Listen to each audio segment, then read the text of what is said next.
Hi everyone, it's Dr. Ramani and welcome back to this YouTube channel that takes on all kinds of topics related to narcissism. It's my hope that the content on this channel will help you make sense of these rather difficult and challenging relationship situations and help you heal, recover, and just make sense of these situations. So we're back to the money and narcissism series, and as we've seen from even people's comments, a lot of you are having experience that money and narcissism are a very fraught space. You know, this series, because money is such a relational issue, regardless of family of origin or close relationship or whatever, it's such a key relational issue. But when it comes to narcissistic personalities, money's a big one. So the topic we're going to take on today, love to hear your thoughts. Drop them in the comments. What do you think happens when you make more money than the narcissistic person? Now, this is a funny one, right? Because it's easy to see how it happens. It's easy to see why it wouldn't happen, but it's really easy to see how this situation gets really messy really fast. So let's just start from the top with close relationships. And let's start with the beginning of a new close relationship. You're getting to know someone. Remember, narcissistic people, when it comes to finding a new partner, they like folks who are somehow often fancy and shiny and aspirational.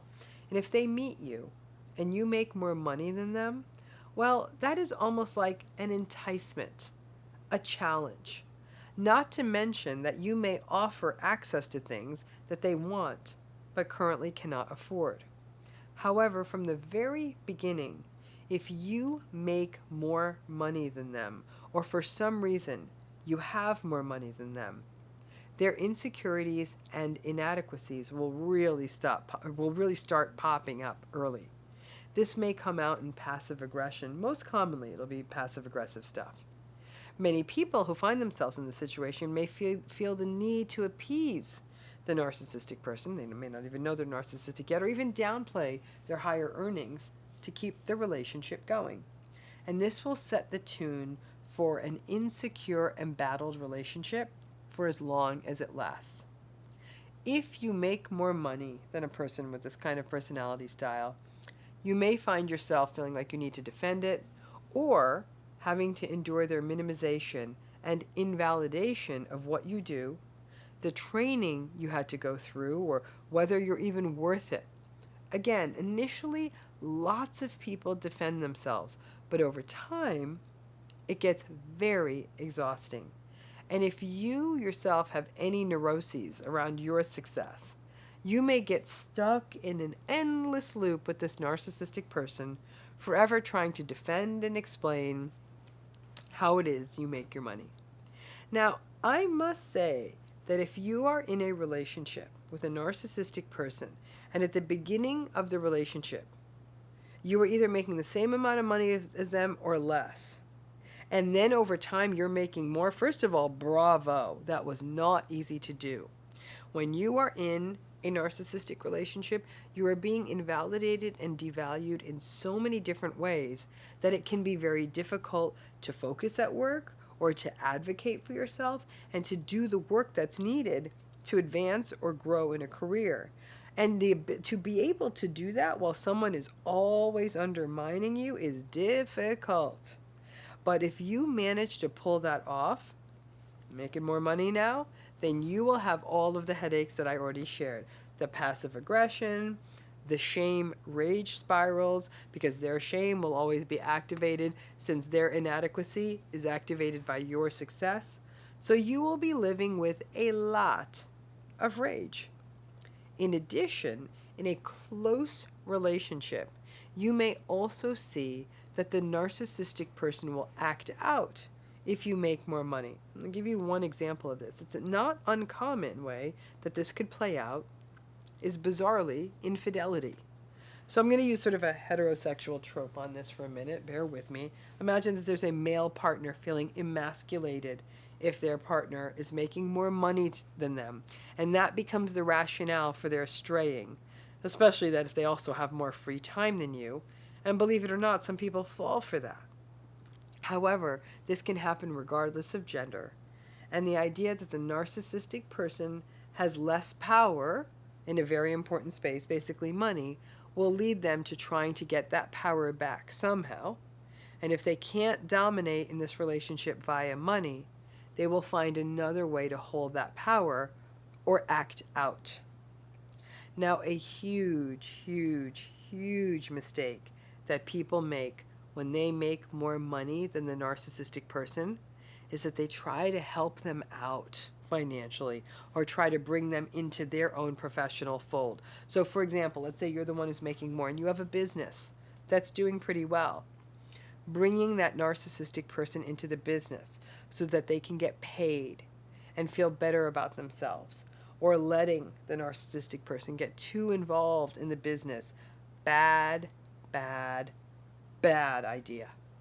If I had $1 for every story like this that went south, then I would be the one who has more money than the narcissistic people. Too often, the person who makes more money than a difficult narcissistic partner can feel guilty. That guilt is also why they're probably stuck in the narcissistic relationship, and will try to help the narcissistic person feel better by letting them be a part of things. More often than not, if you were to bring them into the fold of a business, the narcissistic partner will try to start controlling things, may even make bad decisions that hurt the overall business.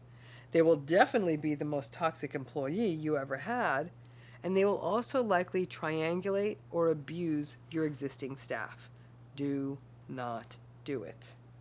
Now, if you have a career in your career where you make more money is with an employer or an institution where it's just simply not possible for you to try to bring the narcissistic person into the fold, there can be a risk of feeling the need to take care of the narcissistic person financially, pour money into assets that benefit both of you, like a bigger house or fancy car, paying for vacations, things that not only bring the narcissistic person pleasure, but make them help them look better to the world. Again, this is another pathway by which the narcissistic relationship again devolves into something transactional. If you make more money than the narcissistic person, these relationships will almost always go poorly.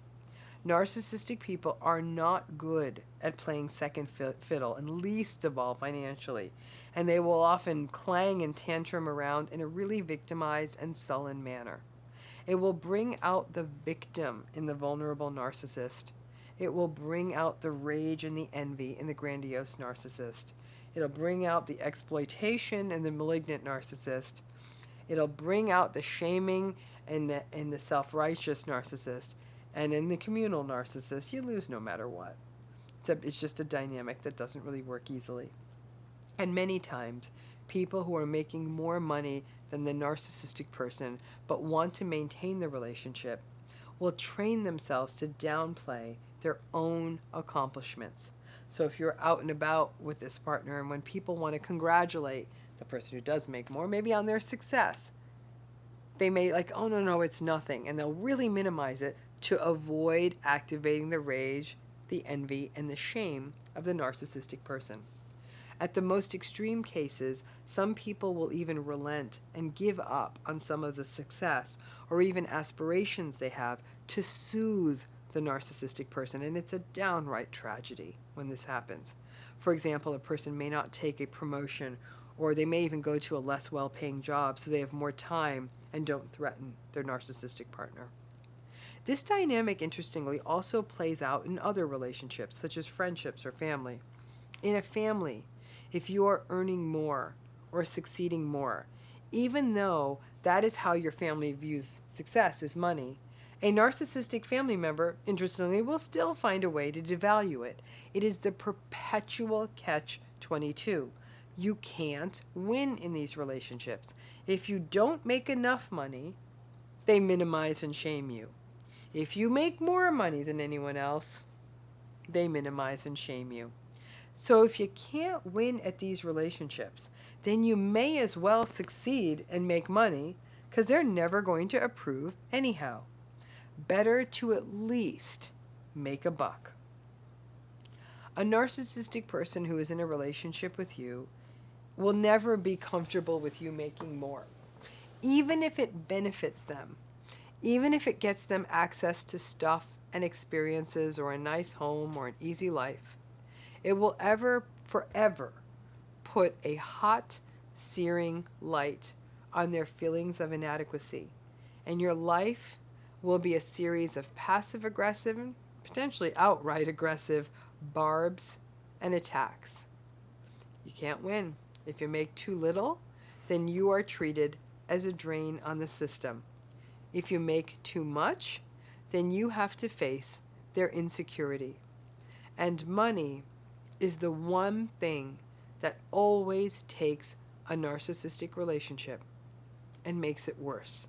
At least that part of the story is consistent. So, if any of you have had that experience of being the one who makes more than a narcissistic partner or a narcissistic family or even a friend, because it can definitely bring out the worst in toxic friendships, if you're making more, that will sort of put, unlevel the playing field, and that friend will act out. Would love to hear it.